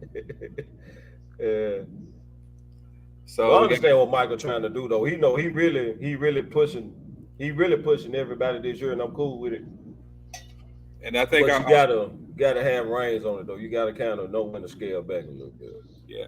So I heard well, I ain't gonna say I heard. Jerry said that or was it Jerry or Steven? I think it was Jerry. Said that Parsons is really pushing Tyron this camp. he is. So it's gonna make Tyron get better. He whipping his ass. Okay. But Michael's whooping a lot of O-line. He whipping their ass. You see how he clubbed that offensive lineman against San Francisco? Yeah, I was looking at that today. Oh, yeah, took him off his feet. I was like, man, and then he got doubled on their rep. He had to get through. It was either back or a tight end. He had to get through him to get him and club. I said, oh my God. With one arm. With one arm. So the USFL kicker, he had a perfect practice today. He made 33 yards, 36 yards, 37 yards, 38 yards, 39 yards, 41 yards, and 43 yards. So he had a perfect 55. I'm gonna need to hear. I need a 55 and a 56. Yeah, can I get a 50 something? But and a 57. I mean, hey, we gotta take baby steps, right? Gotta crawl for we walk. Try to be satisfied with what we got right now. Yeah, just be satisfied with what we got.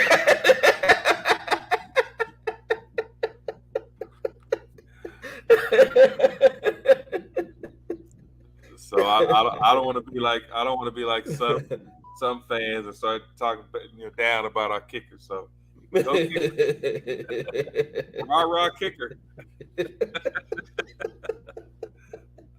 I ain't gonna tell you what's in this blue cup.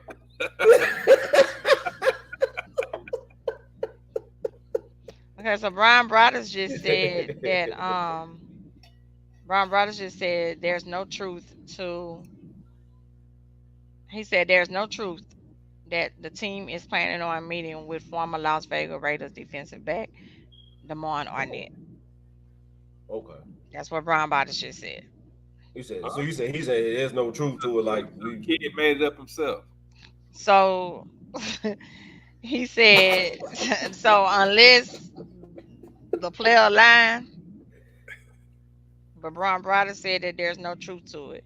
He made online threats to people and crashed 4 rental cars within a month. Oh my! During his rookie season in 2020, he then faced multiple lawsuits stemming from the car crashes. For his career, he has 29 total tackles, 23 solo, 3 pass defended. Arnett is hoping that he gets another shot in the NFL, but so far, no team has decided to take a flyer on him. I'm being told there's no truth to him meeting with Dallas. So there you go, Sean. That should calm you down. Back. Yeah, I'll take my Y back then. So you think he just brought our name up as leverage, like somebody else did? I ain't gonna call no names. So what's the movie? Major League when Wesley Snipes just showed up at camp, and they put his bed outside. Is that what he's trying to do?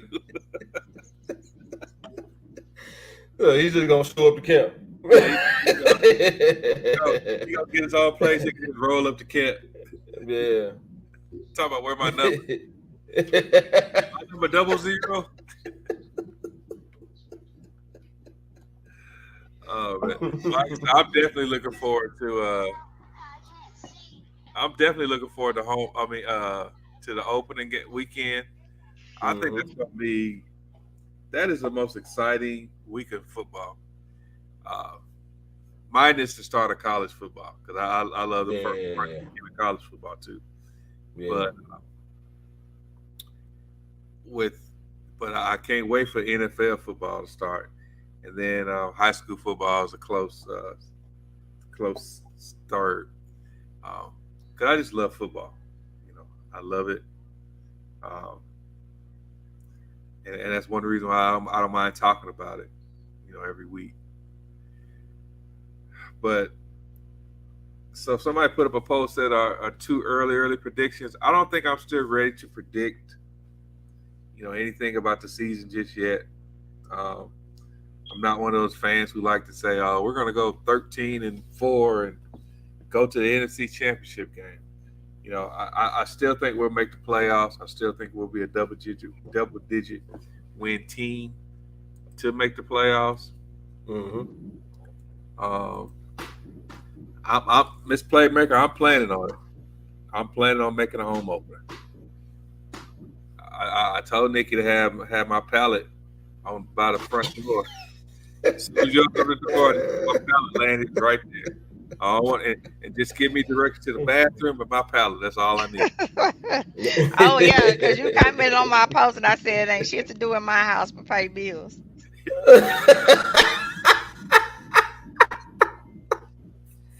So be careful asking to come over. But yeah, he's talking about I don't care what you say, just have my pallet. Just have my pallet. I don't want to go in so deep that I have to pay a bill. So just leave you at the door? Just leave me at the door. If you have company, they want to step over me. Just put it right there at the front door. It's all good. You're an exception to the rule. All right. But yeah, we all definitely got to get out there together. I think that would be that'd be great. Not only make for a good show, but I think it's just good company in general. Yeah, I gotta get my ad together. I gotta see which game I'm gonna make. I'm definitely making a trip to Dallas this year, but I'm not sure. I gotta look at them. Thank you, Mr.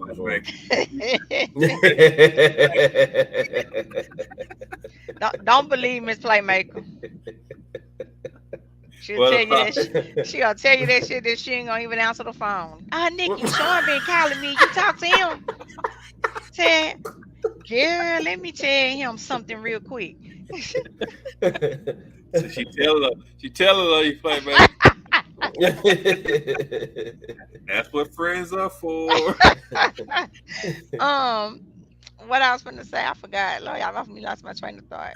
Oh, okay, Sean. Before we where we at? Okay, we still got. Before we end the show, make sure you do a formal introduction to Mr. Cowboy Nation. That's starting over. I mean, with the crew now. We'll do it again. You want to tell them? You want me to tell them? You can tell them. I'm gonna end up being on the welcome mat now. You the usher of the show. That you the usher of the show. You gotta let them in church and tell them where to sit down. So for those, I guess what you can go ahead. Yeah, those who just joined us, Mr. Cowboy Nation will be joining us on Tuesdays, and then we will be joining him from time to time on his show on Mr. Cowboy Nation. And we also have a name change. It is called Nikki and the Pimps. No. It starts. No, we're gonna rephrase. If that's the case, we're gonna rephrase that. If that's the case. Nikki is the pimp and boy. Gladys Knight and the Pips. Nikki and the Pips. Not pimp. Not with an M, just P.I. We ain't spelling it out like 50 Cent, just P.I.P. No, our official show name now is Stars Talking Cowboy, featuring Cowboys Nikki and the Blue Cup Boys. Yep. We got our cups out here, and we're not going to tell you what's in the cups.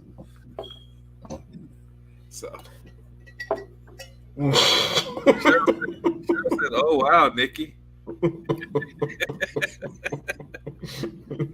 Now, she ain't said nothing all night, but she on here for this mess though.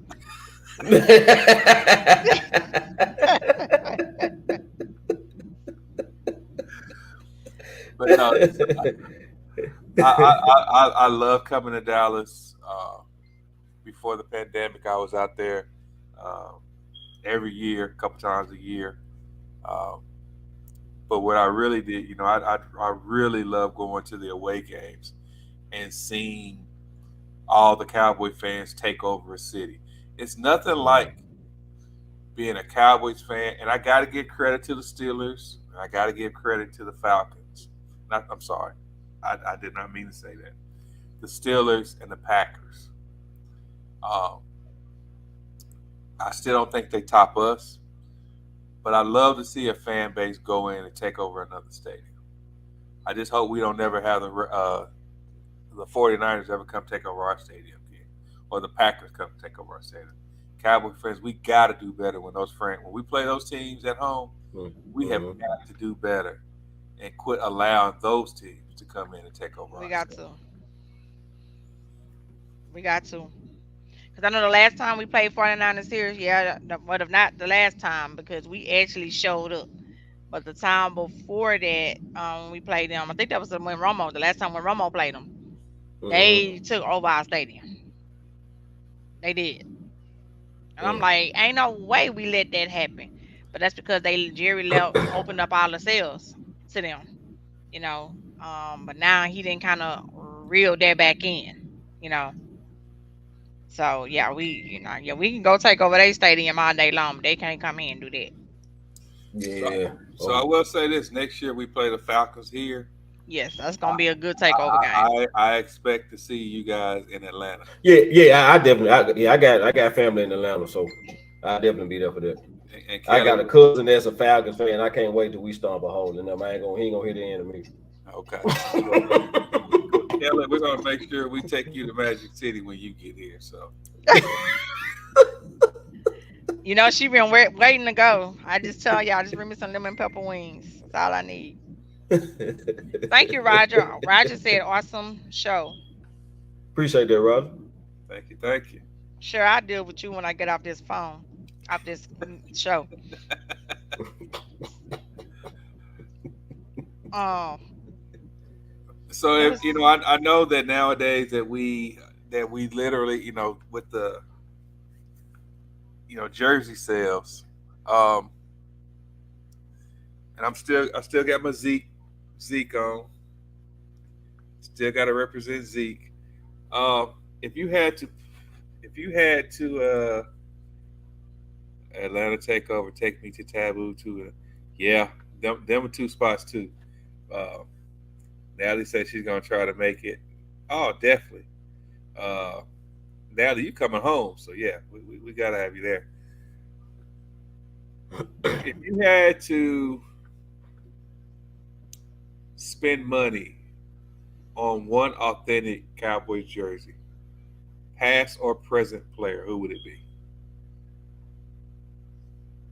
Oh, that's Michael Irvin for me. That's easy. Michael Irvin is the reason I'm a Cowboy. So that navy blue with the gray 88. Yeah. That's what I want right there. Mine would be Tony Dorsett. how about you Tony pick D. mine? Tony D. Yeah. Tony D. Tony D. Tony Maybe. D.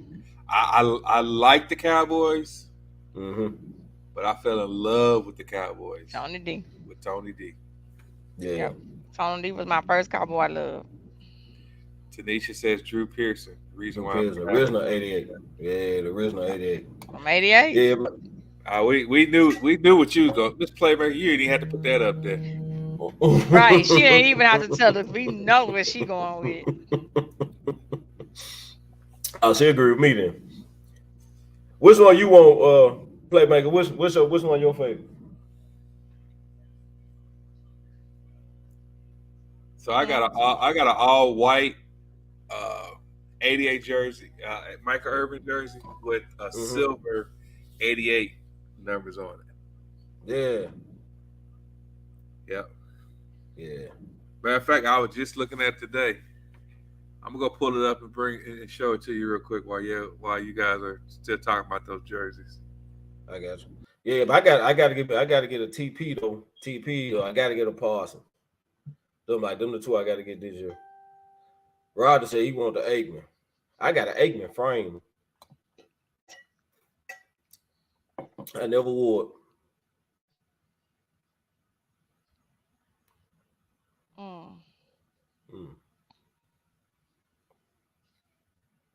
I got so many jerseys until it don't make sense, but Yeah.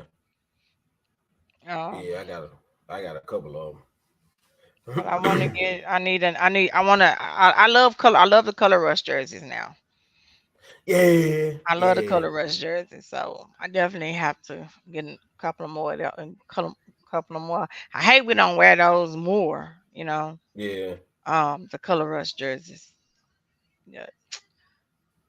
Like I got a white. I got the Dez one like that. The double star one. Yeah. I got a Zeke, a Dak. I have a Zeke and a Dak and a Diggs. I need to get a Parsons. And I'm kind of waiting, trying to see what the new, like some of the new rookies do, how they perform before I go get one of their jerseys. But the way players leave and go now, it's best to like get your favorite player, get your favorite number, like player number, and just get it personalized. Like Diggs. Diggs did me in. I went and got his jersey. As soon as I got his jersey, he changed his number to 7. Yeah. He did the same thing. He did the same thing to me. I had got his jersey, then he changed it to 7.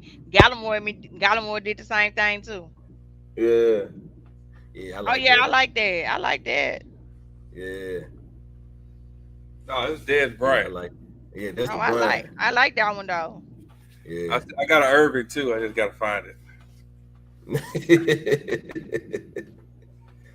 Got so many Cowboy jerseys and so That's what many I different just said. places. I got so many jerseys until Lord, it's unreal. But Well, now all that right, Diggs has signed his contract, I think I need to go ahead and get one of his. right. Yeah, you got to get one Mm-hmm. now. It's like I'm saying, you got to wait. And yo, yeah, Jalen did me like that too. I got a Jalen did me Jalen. like that. I I got got the a Jalen. Jalen. They Yup, cut him. yup. I got the gray Jalen. Uh-huh. And then they cut him. I was like, dang it.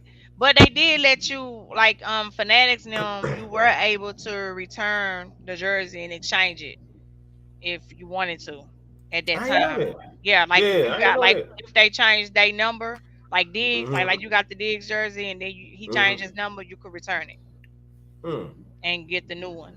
So, whatever. But I was like, anybody that know me, really know me, know I do not like going to change nothing, going through sending nothing back. I don't feel like all that. So I'm gonna do one or two things with it. I'm gonna either give it away or I'm gonna put it up.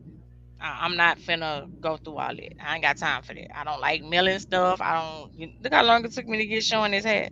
See, we gonna bring that up And you ain't even. And then you had the audacity to sit on here and not even wear it. because I'm wearing it to the home opener. That's a white hat. It has to be clean. Yeah, yeah, he got a It, point. yeah, when I come, I'm Yeah. coming correct. I'm coming. It's gonna go with the beard. You know, it's You know how bad I hate going mail stuff. Coolie Cool Prize. I went on the website, ordered it, and just sent it to him from the website. Yeah, so. that's about Speaking of as well. prizes, I have a white Cowboys football in the box. We're gonna wrap off pretty soon. That's So what's up. yeah, we're gonna talk about that. You know, and once the season starts, we'll do that. I also have a. I don't know if you know, I had told Nikki I had thought about raffling this off, a signed mini helmet from Drew Pearson, but now that he's in the Hall of Fame, I think I'm gonna keep it. Yeah. No, you got to keep that one. Yeah, I think I'm gonna keep it. So once again, great show. You know, we got a few minutes. It's getting toward old man time. And I'm gonna change the name from old man time to Geritol time, by the way. So maybe we can get a Geritol.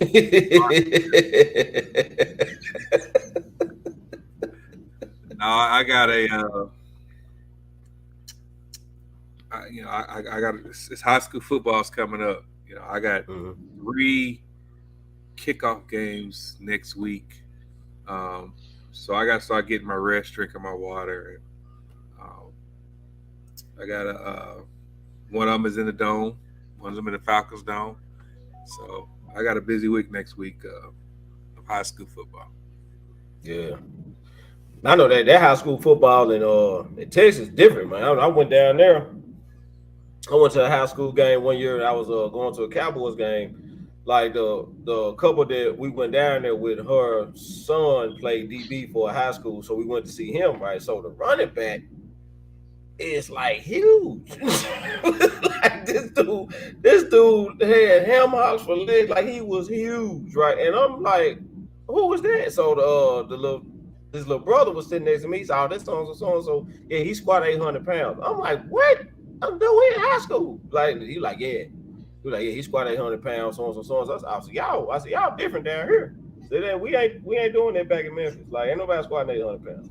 Oh man, we were just talking about the Texas football. I was Yeah. looking at one of the stadiums that one of the high school, Buford High School here. They're like in the top 10 in the nation. So I was looking at their stadium to see what it looked like, and I was like, man, this is a great stadium. Their basketball stadium looks like a little mini Division three high. You know, they look better than some Division three Yeah. gyms. So then we said, brought up Texas football. Then we started looking at them stadiums in Texas. They look like little. Yeah. Oh yeah, They look especially like, as yes, it's Yeah. like Yeah. Allen. Yes, where Kyler Murray went, that stadium is like a college. It's like their high school stadium is like a NFL stadium where Kyler Murray went. Yeah. The one in Prosper. All of the stadiums here, like they don't be playing with their high school stadiums out here. Yeah, like it's different. Yeah, They it's take it different. dead. They take it serious. All right. So before we down to 2 minutes. So before we end tonight, we are going to say a prayer for Kenyatta, and his mom. And we missed him tonight, so hopefully he'll be back with us next week to go over everything. I'm sure he'll go back and probably watch the show to kind of see what we discussed. But just want to say thanks to everyone that took time out their evening to join us. Jerome, welcome. I appreciate you. We love having you here with us. And can you let everybody know about your show tomorrow or whenever, when you bring it up on Yeah, Wednesday? it's probably gonna be the third preseason game. Okay. Yeah, it's gonna probably right now. It's looking like the third preseason game. Like I said, it may be sooner, but I doubt it. Probably be the third preseason game. So I got me and the producer kind of working on some stuff. Now we're probably gonna get we kind of like get in the lab and try to see what kind of new stuff we're gonna add. Probably like a week prior. So that's we're in the process. We're about to set that up probably next week, and then we'll be ready to go and roll it out. Okay, then. Well, once again, as Nikki said, we appreciate everybody listening in and tuning into our show. You can catch us here on Facebook. You can catch us on YouTube. We have 2 internet radio shows that we're on. We'll put all that information in our group. Follow us on Stars Talking Cowboys on Facebook. We'll have other social media pages up soon to follow us there. And look for us to have some special guests on later on in the season. And as Mr. Cowboy said, we want all the smoke. So if you're part of another fan base and you want to come over here and kick it with us, we're more than happy to come. It's all love. I love. We all love. It's all And love. everybody has their opinion, and we respect it, whatever. But I just think sometimes they go too far with the Dak bashing. As a fan of this team, he needs to see that the fan base is behind him. Rally behind him, and let's get it done. All as a team and as a whole. Let's get it done. You don't have to like him, but respect him as a man and respect him of what he do when he's trying to do when he step out on that field. It's not easy being in this league and being a black quarterback in this league. So let's give him a little bit more respect than what we give him. Nah, you ain't late, Dave. You right on time. You right on time. You right on time. You right on time. You can hit the button, Sean. All right. Good night, everybody. I'll see you next week. Well, come back next week, David. All right. Later. Good night.